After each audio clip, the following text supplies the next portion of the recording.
559페이지부터 하겠습니다. 559페이지부터 하도록 하겠습니다.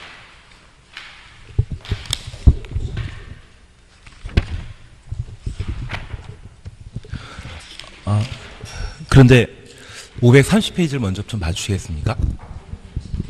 530페이지를 잠깐 봐주십니다.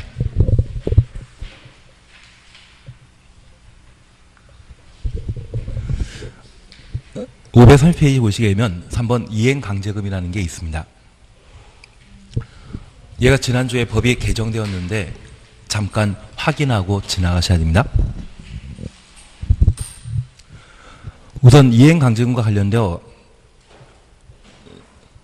531페이지에 1번 잠깐 보시면 허가권자는 위반 건축물에 대한 시정명령 받은 후 시정기간 내 시정명령을 이행하지 않은 건축주 등에 대해서는 시정명령에 필요한 상당한 이행기간을 정하여 그 기한까지 시정명령 이행하지 아니하면 이행강제금을 부과한다. 그래서 위반 건축물과 관련되어 철거 등의 시정명령 내렸는데 그에 불응한 건축주에게 이행강제금을 부과하도록 되어 있습니다. 그리고 2번 보시게 되면 이행강제금의 가중에 관한 사항으로 영리 목적을 위한 위반이나 상습적 위반에 대해서는 그 금액을 100분의 50이라 되어 있는데 이 50을 100으로 바꿔놓습니다. 그래서 100분의 100 범위에서 이행강제금 부과 금액을 가중할 수 있다. 가중 동그라미 해놓으시는데 예초 낼 돈이 100만 원이었다고 하면 200만 원까지 내게 할 수 있다. 그런 의미로 이해해 주셔야 됩니다. 그리고 박스 속에 1번 50이라 되어 있는 것을 100으로 바꿔놓으셔야 됩니다. 그리고 박스 속에 1번부터 5번까지 중에 50제곱미터 초과라는 말을 각각 2번 확인하실 수 있고 3번 같은 경우는 다세대 주택의 세대수나 다가구택의 가구수를 5세대 5가구 이상 증가시킨 데에는 가중 사유가 된다라는 것 확인해 놓습니다.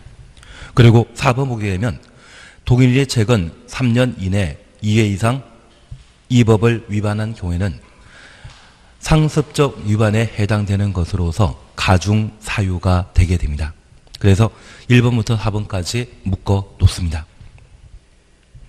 그리고 3번 이행강제금 감경과 관련되어 연면적 85제곱미터 되어 있는 것을 60제곱미터로 바꿔 놓습니다.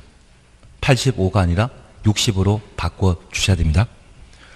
그리고 공동택의 경우는 세대 주 면적을 60제곱미터 이하로 하는 주거용 건축물에 대해서는 이행강제금의 2분의 1 범인의 조례가 정하는 금액을 부과한다. 그래서 85에서 60으로 바꿔 주셔야 됩니다.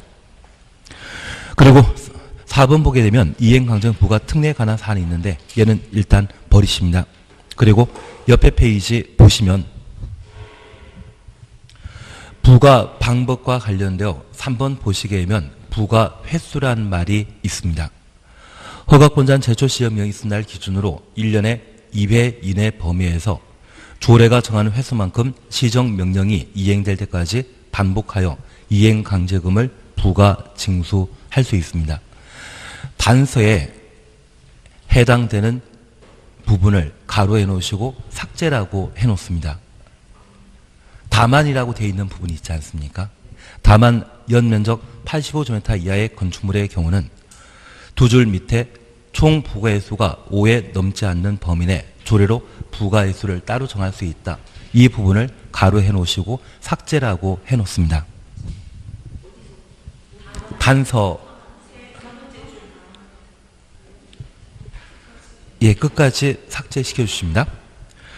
그리고 부과 중지와 관련되어 시정명령 받은 자가 시정명령 이행한 경우 새로운 이행강제금 부과를 즉시 중지하되 이미 부과된 이행강제금은 징수하여야 한다. 잠깐 그렇게만 확인해 놓습니다.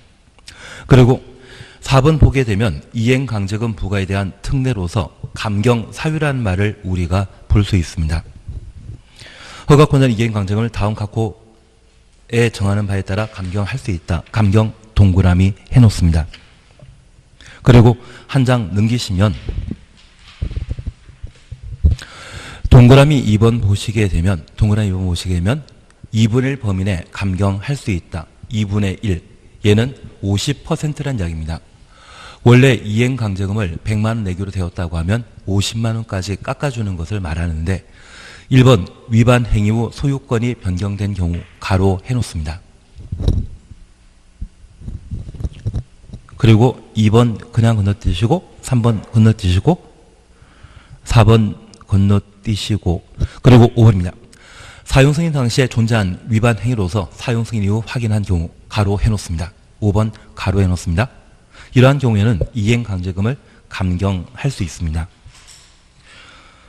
그리고 2번 주거용 건축물의 감경 비율이란 말 나오는데 얘는 무시해버립니다. 얘는 무시해버리는 쪽으로 해놓습니다. 그래서 530페이지 이행강제금에 대해서는 별표 3개 놓으시는 게 이제 필요합니다. 530페이지는 별표 3개 해놓습니다.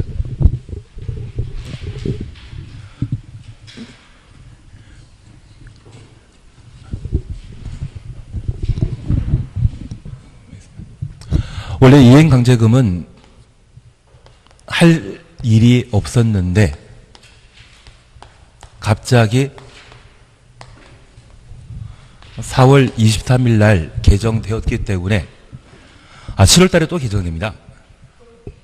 예, 아마 또 바뀔 게 있을 겁니다. 그래서 어차피 공법은 계속 바뀐다 생각하시면 됩니다. 그래서 원래 안 할 생각이었던 것인데 지금은 할 상황으로 바뀌어버렸습니다.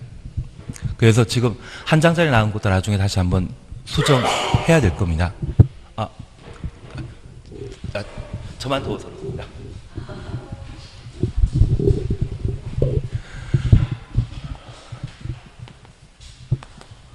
잠깐 구분해 주실 것이 있는데요.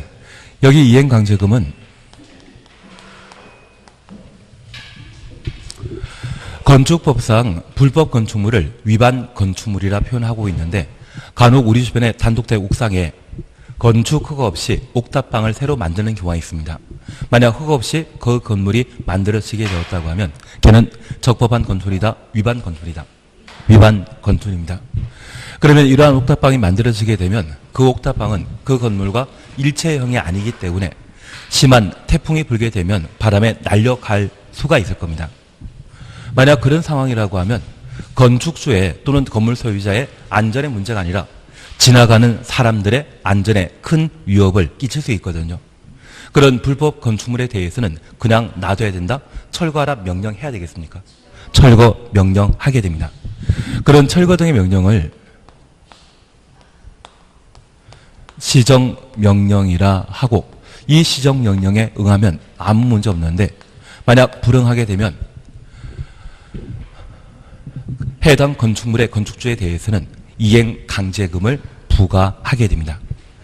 사실 저 위반 건축물의 반대말이 있다고 하면 적법한 건축물을 의미하는 것으로서 기존 건축물이라 표현하고 기존 건축물에 대해서는 이행강제금이 부과되지 않습니다. 법을 위반하지 않았는데 이행강제금 부과한다는 것은 말도 안 되죠. 그래서 위반 건축물에 대해서만 이행강제금이 부과될 수 있다는 것을 파악해 놓습니다. 그리고 이 위반 건축물의 경우에는 시정명령 외에 해당 건축물이 현재 건축 중이라고 하면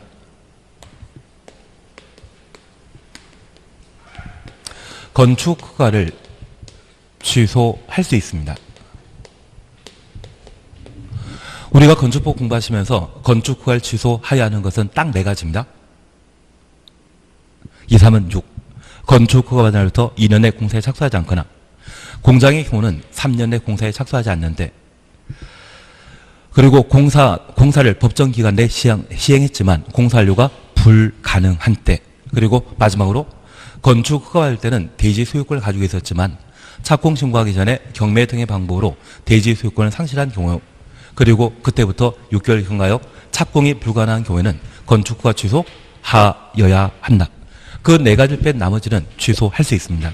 그래서 법령을 위반하게 되면 건축 허가를 취소할 수 있다. 그렇게 파악해 주셔야 됩니다. 필수적 취소 사유는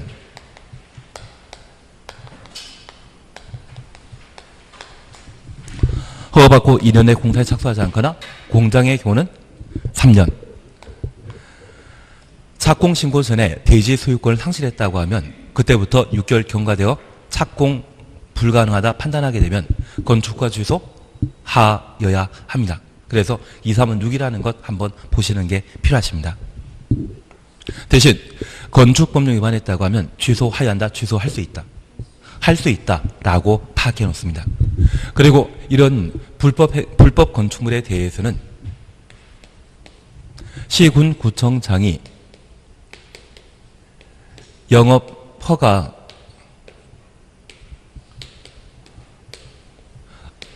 거부 요청할 수 있습니다. 만약 우리 학원 건물이 불법 건축물로 판단되게 되면, 특히 우리 학원 건물은 좀 불법적인 요소는 좀 없지만 일반 건축물의 경우는 건물 건축하게 되었을 때 면적 200제곱미터 이상이면 조경하도록 되어 있습니다. 그런데 이 조경하고 나서 사용 승인 받은 이후 이 조경 부분을 없애버리고 주차장으로 바꾸는 사람들이 그렇게 많거든요. 그게 적발되게 된다고 하면 해당 건축물은 위반 건축물이고, 그러한 건물을 빌려 임대를 해서 부동산 중개업을 하고자 한다고 하면 등록에 관한 절차를 거쳐야 되고, 학원 만들고자 한다면 학원 설립 신고라는 것을 교육청에 하도록 되어 있습니다. 그래서 해당 건물이 불법 건축물이기 때문에 영업허가 내주지 말아달라, 그런 요구를 시군구청장이 할 수 있습니다. 그리고 마지막 우리가 봐주실 것은 이러한 위반 건축물의 경우에는 위반 건축물이라는 사실을 누구나 알 수 있도록 표지를 따로 설치하는 것이 하나의 특징입니다. 그리고 뭐 할 수 있다? 시정명령 할 수 있습니다. 그래서 위반 건축물에 대한 제재 방법은 참 많은데 그 중에 한 형태로서 철거 등의 시정명령 할 수 있다는 것 이해하시고, 만약 철거 명령에 따라 잦은 철거하게 되면 위법 사항이 없어졌기 때문에 그냥 놔두지만 불응한 경우에는 뭐 한다? 이행강정의 부과 대상이라는 것을 파악해 놓습니다. 그런데 이런 이행강정을 부과하게 되었을 때 그 기준과 관련되어서는 29회 때 시험에 출제되었기 때문에 올해 더 이상 나올 일은 없을 겁니다. 법을 위반하더라도 위반 사안이 중요한 것과 가벼운 것이 있거든요. 그래서 아주 중요한 것으로서 무허가 건축 행위가 이루어졌다고 하면 저 이행 강제금을 부과하게 되었을 때 반드시 100% 부과하도록 되어 있습니다. 그래서 우리가 벌금을 내리게 되더라도 벌금 100만 원 부과할 수 있고 200만 원 부과할 수 있고 300만 원 부과할 수 있는 그런 재량이라는 것이 행정청의 사법부의 판사들이 가지고 있다고 하면, 여기 이행강제금은 시군구청장이 위법한 건축물의 소유자 등에게 부과 징수하는 것으로서 재량 행사할 수 있거든요.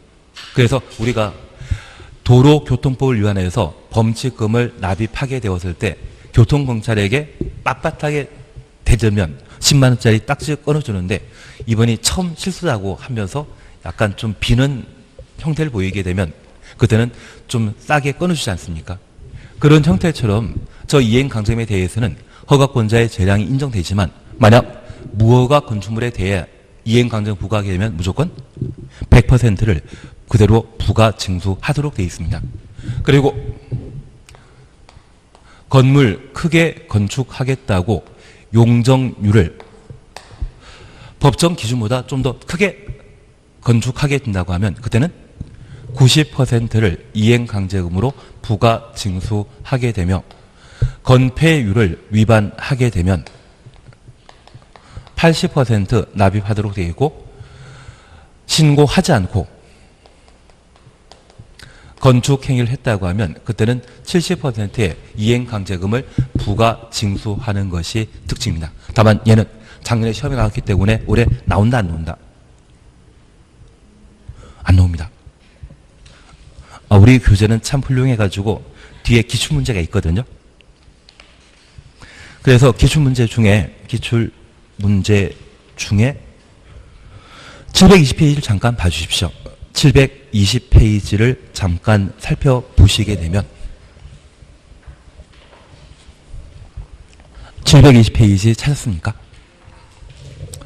건축법령상 이행강등 산정하기 위한 위반 내용에 따라 곱하는 비율을 높은 순서대로 나열한 것 찾도록 되어 있는데 기업 용적률, 니은 건폐율, 디귿 건축 신고하지 않고 건축하는 행위, 리을 허가받지 않고 건축하는 행위. 이러한 사항 중에 가장 중요한 것은 무허가 건축 행위라는 것을 파악해 주시고 그 다음이 용적률, 그 다음이 건폐율, 그 다음이 건축 신고 사안인데 이미 시험에 나왔다고 하면 올해 나온다 안 나온다? 얘는 안 나옵니다. 그래서 사실 얘가 이행강제금이 보통 우리 시험에는 3년에 한 번 시험에 나오는 테마이기 때문에 작년에 나왔다고 하면 올해 버려도 된다 생각했는데 지난주에 법이 개정되었기 때문에 다시 한번 봐줘야 됩니다. 얘는 아니죠. 얘는 외울 필요 없는데 대신 다른 게 외울 게 생깁니다. 다른 게 생깁니다. 근데 공법은 외운다고 하면 오래 안 가십니다. 한번 이해해놓고 나중에 몰아서 외우는 게 더 마음 편하십니다. 그리고 나중에 문제풀이 하시다 보면 그 문제풀이 하면서 점점 많이 보시다 보면 자동적으로 세뇌되는 것이지 그걸 딱 외우겠다 하시면 좀 애매하지 않나 싶습니다. 그리고 두 번째입니다. 여기 이행강제를 부과하게 되었을 때 특례 규정으로서 가중제도와 감경제도가 있습니다. 그런데 우리가 하나 이해하실 것이 있습니다. 얘는 할 필요 없습니다. 작년에 왔으니까 올해 할 필요 없습니다. 하나 이해하실 것이 있는데 우리가 민법 공부하시면서 대한민국의 법제는 영미법이 아닌 대륙법계의 독일법을 일본 통해서 개수했거든요. 그래서 대한민국의 법률은 영미법과 다릅니다. 예전에 땅콩 해양 사건 발생했을 때 그 피해자께서 대한민국 법원에다가 손해상 청구 소송한 것이 아니라 미국에 손해배상 청구 소송하게 되었는데 미국 같은 경우는 대한민국의 손해배상 금액과 비교하게 되면 상상도 못할 금액이 책정되게 됩니다. 만약 사람이 어떤 우연한 일로 다치거나 사망하게 되었을 때 대한민국의 손해배상 금액은 1억 넘기가 참 쉽지 않습니다. 대신 미국 같은 경우는 그것이 불법 행위에 기인했다고 하면 몇 천억도 가능하거든요. 그래서 땅콩 해양 사건의 피해자는 미국의 손해배상 청구를 신청했던 것도 그런 현실적인 차이 때문입니다. 그래서 대한민국에서는 아무리 범죄 행위가 괘씸하다 할지라도 가장 중한 형의 2분의 1까지만 가중하는 것이 특징이고 봐주만 하다고 하면 이미 처분이 확정된 금액의 절반까지 감경해 주는 것이 원칙입니다. 그런데 이번에 이행강제금과 관련된 법제도를 완전 뜯어줬습니다. 그래서 원래 가중하게 되면 얼마? 50%, 2분의 1까지만 가중하는 것이 특징입니다. 그래서 사실 박근혜 대통령에 대한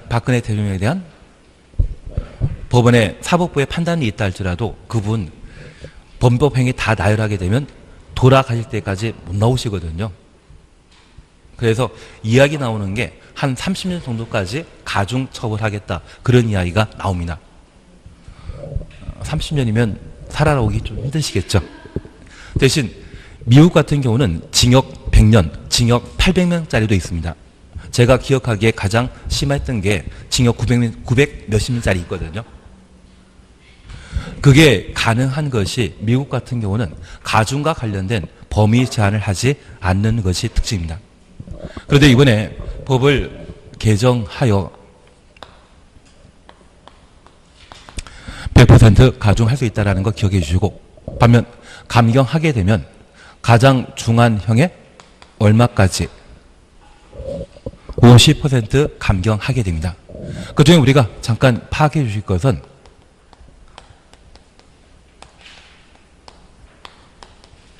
가끔 우리 주변에는 빌라 만들면서 방금 지어놨던 용도율이나 건폐율을 법정 한도를 초과해서 큰 건물 만드는 경우 있거든요.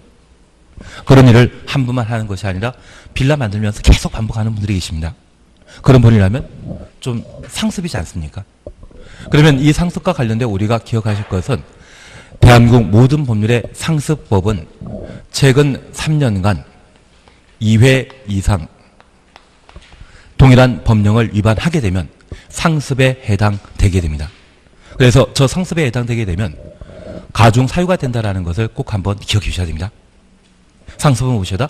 최근 3년간 2회 이상 동일한 법령 위반 시에 상습에 해당된다는 것 파악해 주셔야 됩니다. 그리고 두 번째, 돈 벌기 위해.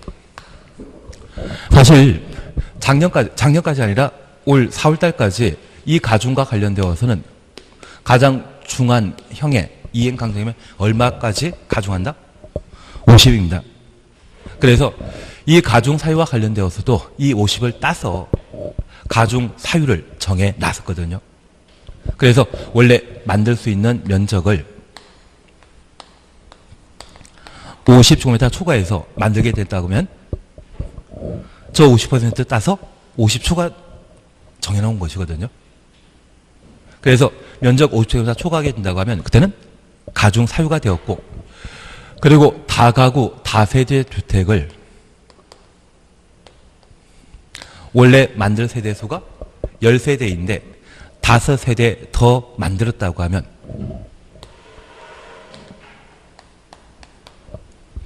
돈 버는 게 목적이지 않습니까?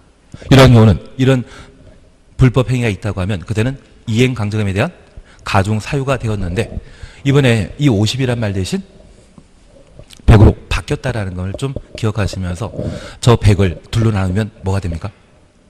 50. 그래서 우리가 본문 표현 속에 50제곱미터 초과했다 이 말 반복되거나 다세대 다가구택과 관련되어 만약 50세대 이상 더 짓는다, 그 50세대 이상 더 지었다고 하면 그것은 아파트 한 채를 하나 더 만들었다는 이야기거든요. 그건 너무 티나지 않습니까? 그래서 다가구 다세대를 세대수, 가구수를 증가시켰다고 하면 50세대가 아니라 5채만 더 짓더라도 떼돈 벌거든요. 떼돈은 아닙니다. 한 서울 같은 경우는 5세 더 지었다고 하면 제 생각에는 한 10억 정도 벌 것 같습니다. 서울의 빌라 가격이 한 2억에서 3억 왔다 갔다 하다 보니까 그래도 10억 벌겠다고 5채 더 지었다고 하면 그것은 좀 심한 불법행위 같은데요. 그래서 그런 목적이라고 하면 영리 등의 목적을 이유로 가중사유가 된다는 것 파악해 주셔야 됩니다. 그리고 감경사유와 관련되어서는 우리가 잠깐 이해해 주실 것이 위반 행위 후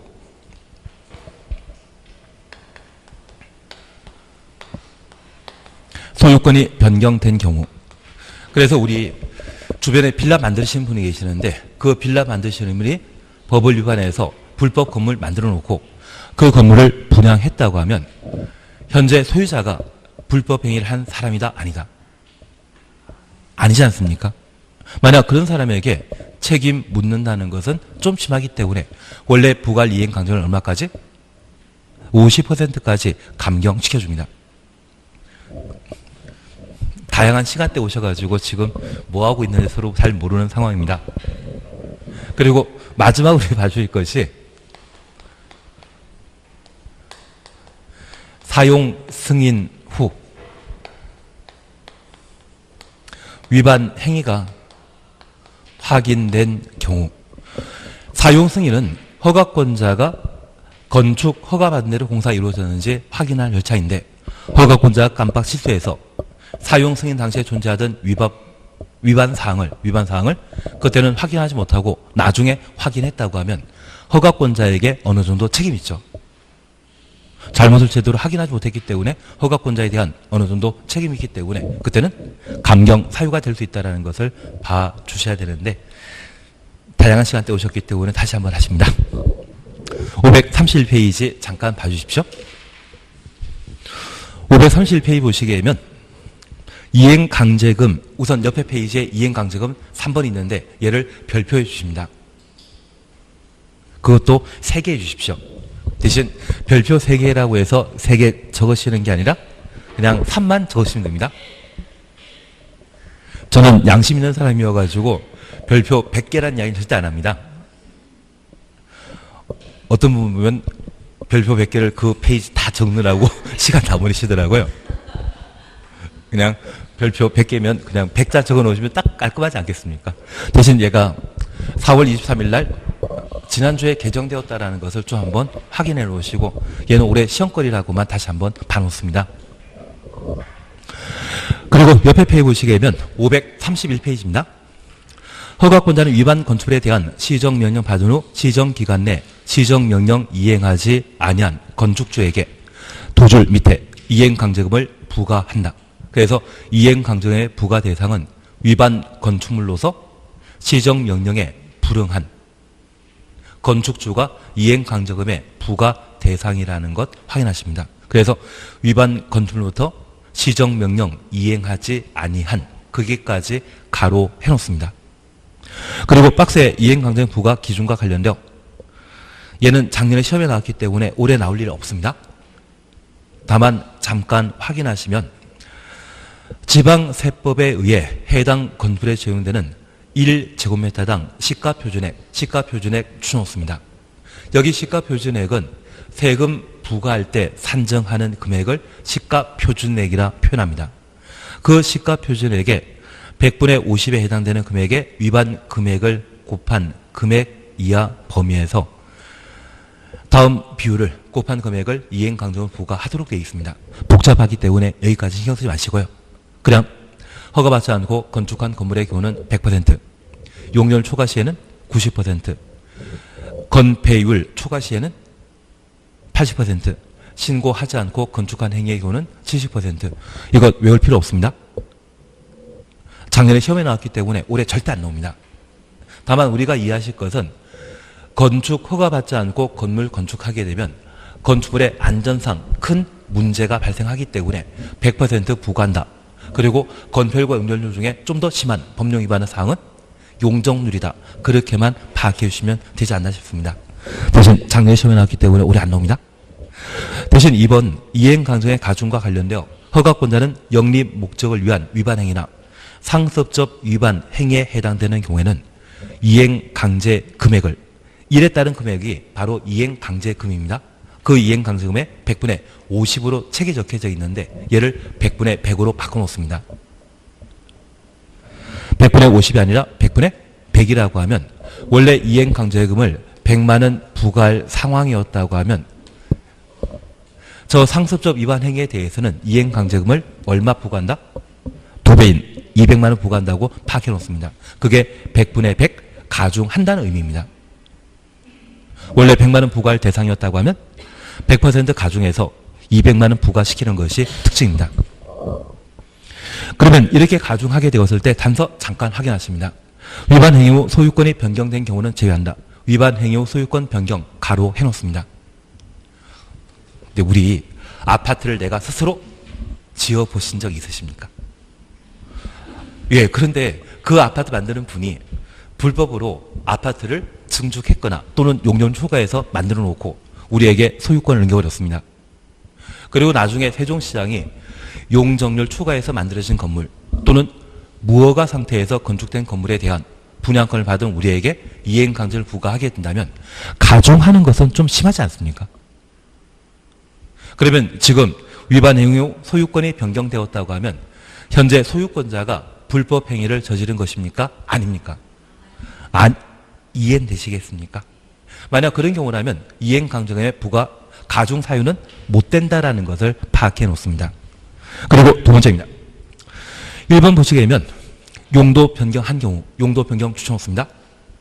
50제곱미터 초과 50제곱미터 초과 추천없습니다. 2번입니다. 지금 박스 보고 있는데 반가로 2번 이행강제금 사유 중에 박스 보고 계십니다. 2번입니다. 허가나 신고 없이 신축 또는 증축한 행위 허가나 신고 없이 신축 증축 가로 해놓습니다. 위반 면적이 50제곱미터 초과한 경우. 그래서 우리가 잠깐 파악해 주실 것은 여기 영리 목적으로 불법 행위를 저질렀다고 하면 건축 허가, 건축 신고 없이 건축물을 신축하거나 증축하는 것, 그리고 용도 변경과 관련되어 용도 변경에 대한 허가 신고에 관한 절차 거쳐야 되는데 그러한 허가 신고 없이 용도 변경했을 때 그 단위 면적이 50제곱미터 초과하게 되면 영리 목적으로 불법 행위를 저질렀기 때문에 이때는 100% 이행강제금 가중 사유입니다. 다만 우리가 이해하실 것은 여기 50이란 말이 나오는 이유는 100을 둘로 쪼개보면 50 나오지 않습니까? 그래서 법은 아주 단순하게 만들어지기 때문에 앞으로 저 100% 가중한다는 의미에서 둘로 쪼개면 50제곱미터 초과해서 면적 늘어났다고 하면 그때는 이행강제금의 가중 사유라는 것을 확인해 놓습니다. 올해 이거 시험 나옵니다.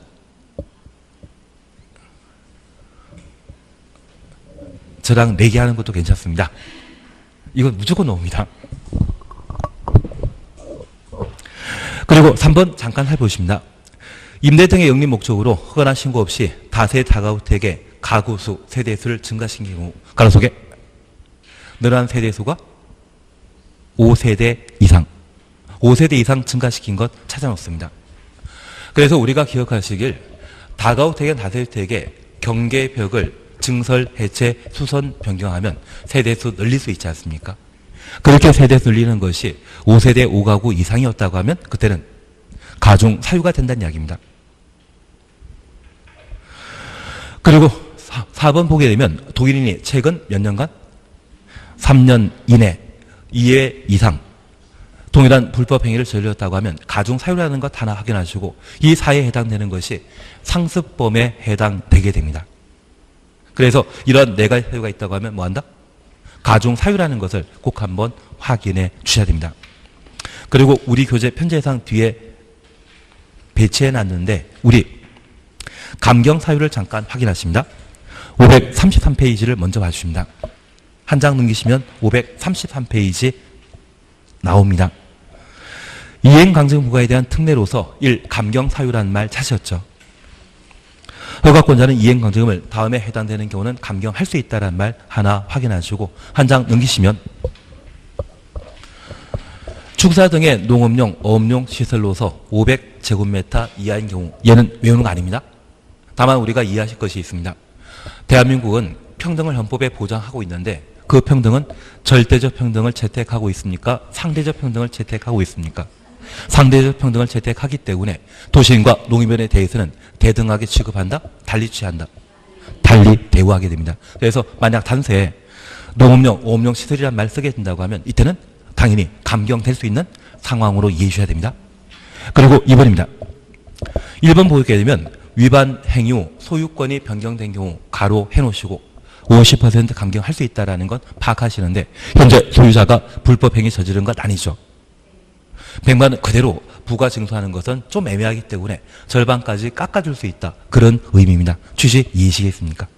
그리고 5번 보시게 되면 사용 승인 당시에 존재한 위반 행위로서 사용 승인 이후 확인된 경우 그러면 사용 승인 당시에도 불법이 존재했었는데 허가권자가 사용 승인할 때 찾아내지 못했거든요.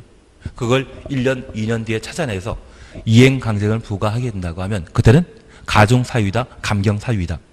감경할 수 있다는 것을 확인해 놓습니다. 나머지는 워낙 숫자 많기 때문에 이런 건 외우는 거 아닙니다. 출제하는 사람도 기본적으로 양심이 있습니다. 예, 우리는 출제위원회 양심을 믿으셔야 됩니다. 예, 그래서 이행강제 부과 관련된 부과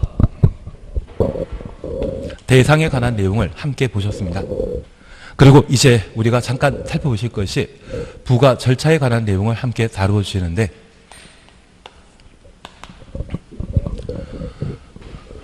만약 2019년 1월 1일 날 세종시장이 또는 치군구청장이 불법 건축물을 발견하게 되면 저 1월 1일 날 철거하라고 하는 시정명령을 내립니다.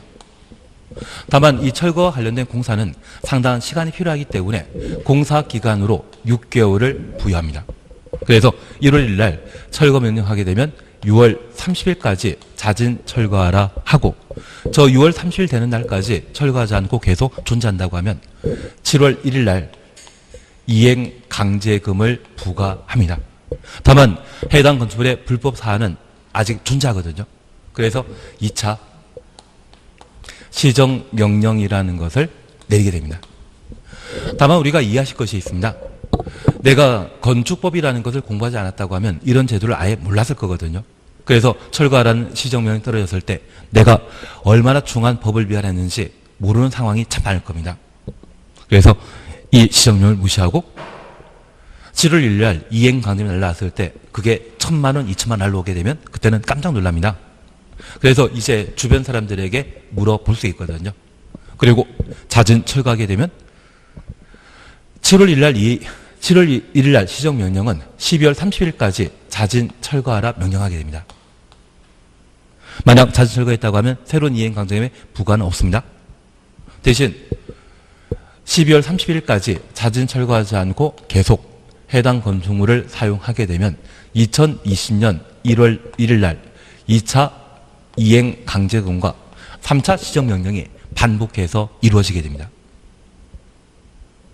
그래서 이 이행강제금은 1년에 한 번도 부과할 수 있고 최대 2번도 부과할 수 있고 만약 최초 시정명령이 7월 1일 날 이후에 이루어졌다고 하면 2019년도에는 이행강제금을 부과하는 것이 아닐 겁니다. 대신 이 이행강제금은 한 번만 처벌하고 만다 계속 반복해서 처벌한다. 계속 반복해 처벌하는 것이 특징입니다. 조금 이해되시겠습니까? 예, 그러면 교재를 잠깐 확인하십니다.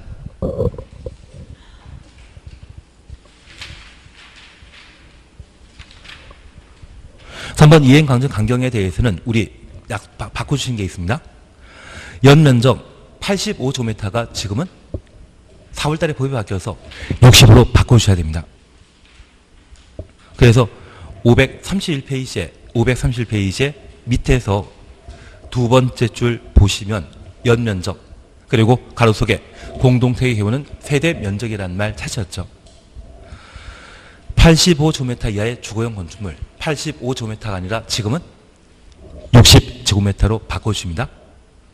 531페이지에 바꿔놓으셨는데요. 계속 하시도록 합니다. 예.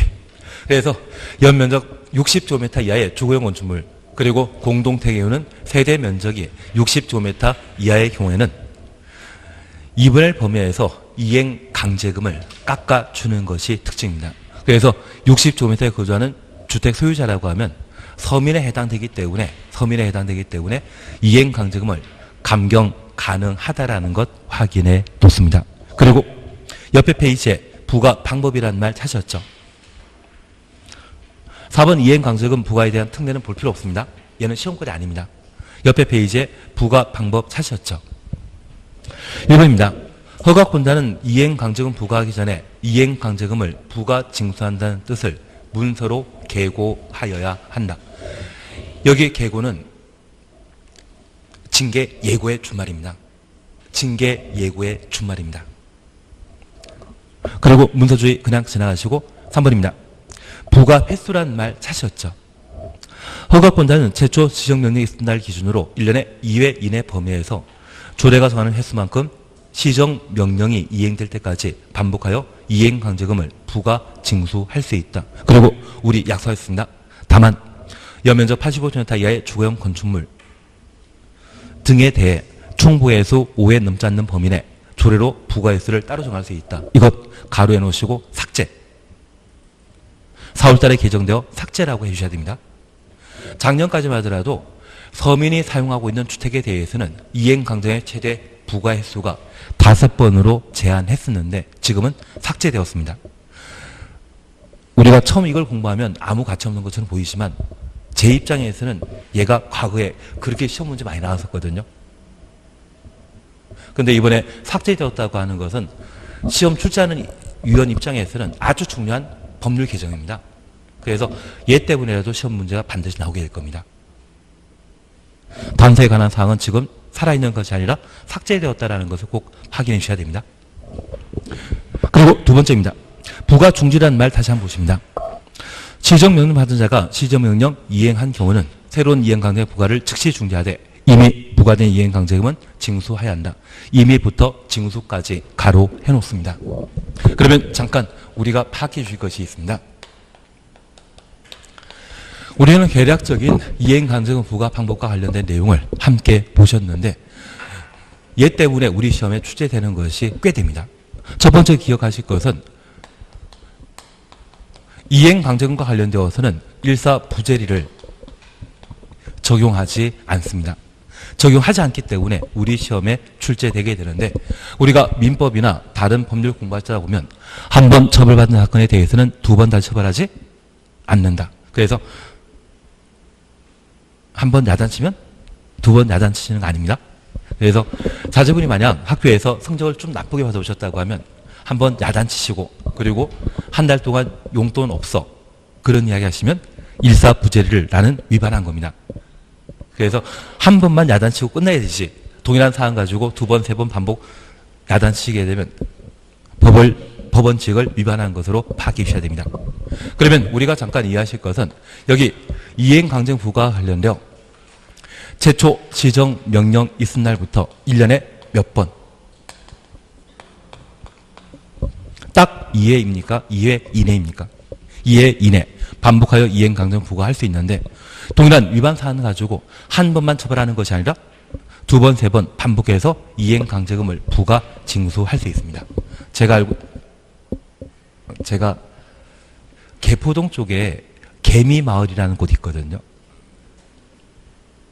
예, 그쪽이 개발 예정지에서 사람들이 무허가 환자첩을 많이 짓고 계시는데 제가 아는 분이 이행강제금을 한 20번 정도 받은 걸 제가 본 적이 있습니다. 그런데 20번 받았다고 하면 몇 년 동안 이행강제금을 10년 동안 했거든요.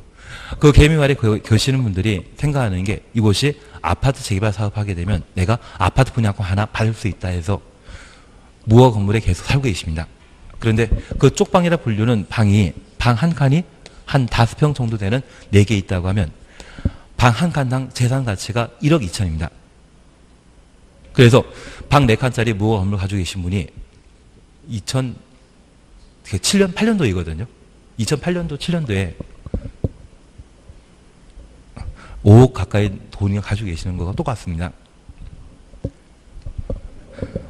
이상한 대로 흘러갔는데 하여튼 이분은 아파트 분양 받을 때까지 철거하라 명령 떨어지더라도 철거한다 그냥 개긴다.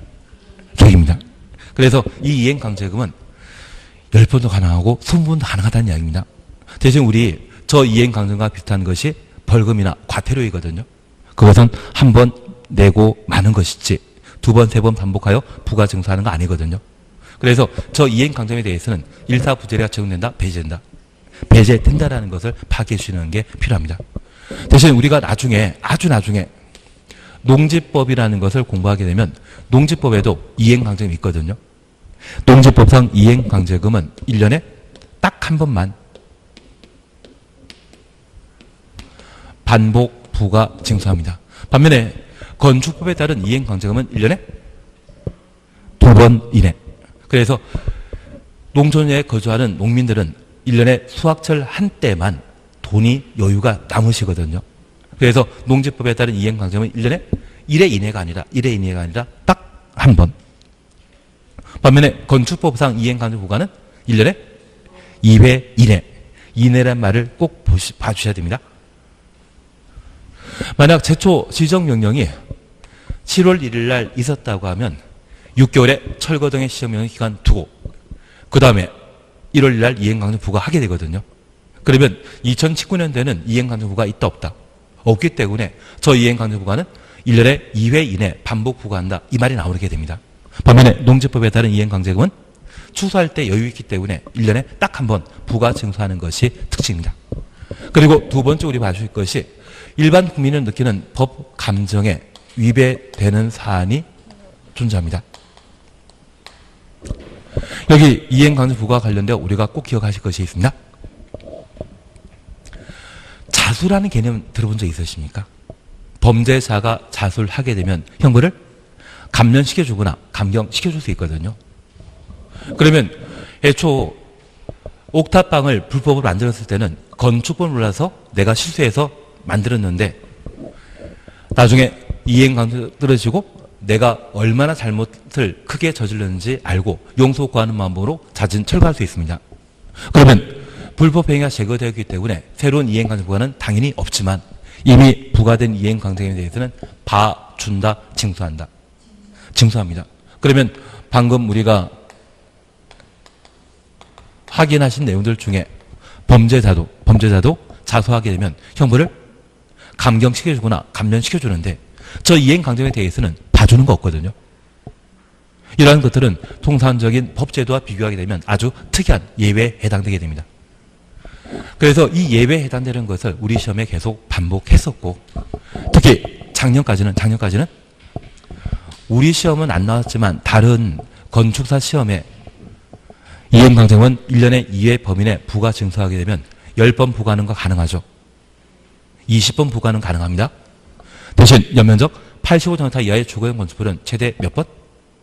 5번 부과하는 것이 시험에 그렇게 많이 나왔는데 이번에 법 개정하면서 최대 5번 부과하는 것이 삭제되었습니다.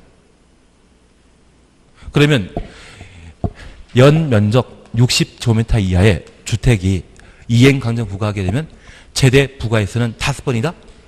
무제한이다? 무제한입니다. 이게 개정되었기 때문에 올해 얘가 작년에 이어 시험에 나오게 될 겁니다. 저랑 내기 한번 다들 안 하시더라고요. 뻔히 시험에 나오고 뻔히 알기 때문에 여기 이행강정만큼은 반드시 봐주셔야 됩니다. 예, 그리고 도정법도 일부 아꼈거든요. 근데 도정법은 우리 서로 마음 편하게 생각하지 않으십니까?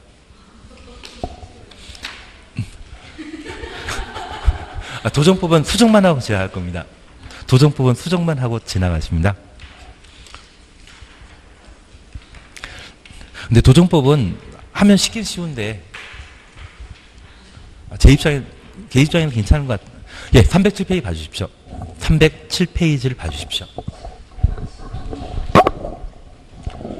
307페이지 보시게 되면 올해 이가 시험에 나올 겁니다.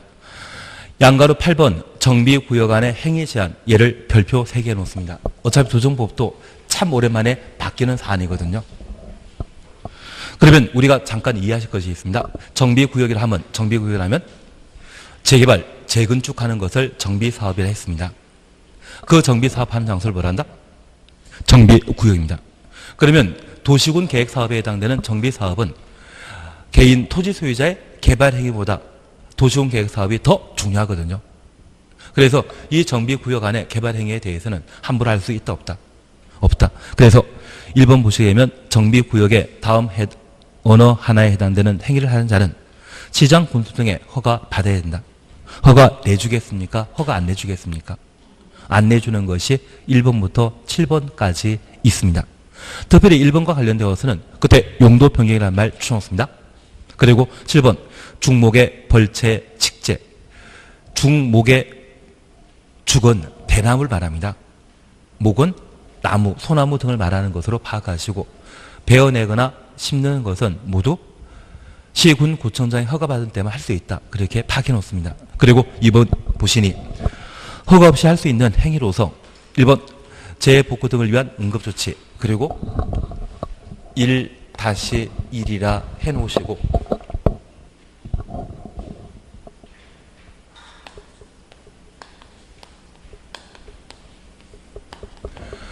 건축물의 붕괴 등의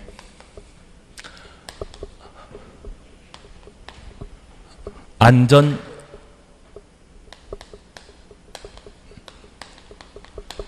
사고가 우려되는 경우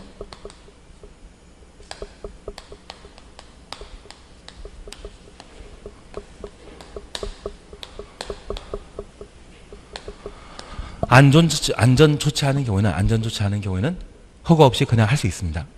그래서 건축의 붕괴 등의 안전사고 우려되는 경우 해당 건축물에 대한 안전조치 그냥 안전조치라 해놓으시고 이런 행위를 하게 된다고 하면 그냥 허가 없이 그냥 할 수 있다. 그렇게만 봐놓습니다. 그래서 올해 신설되었기 때문에 얘를 봐주셔야 됩니다.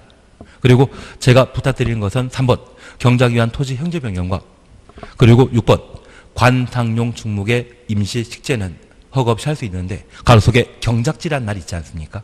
경작지 동그라미 놓으시고 이 경작지의 임식재는 포함한다, 제외시킨다.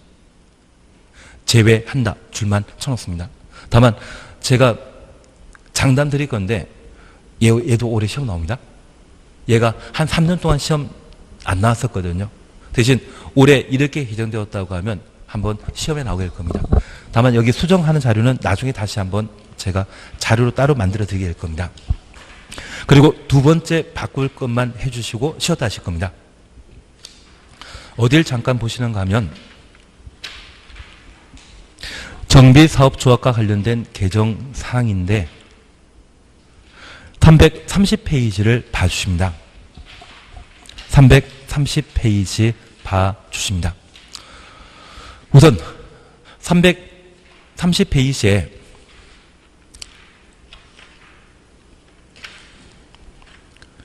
동그라미 니은 디귿 묶어놓습니다.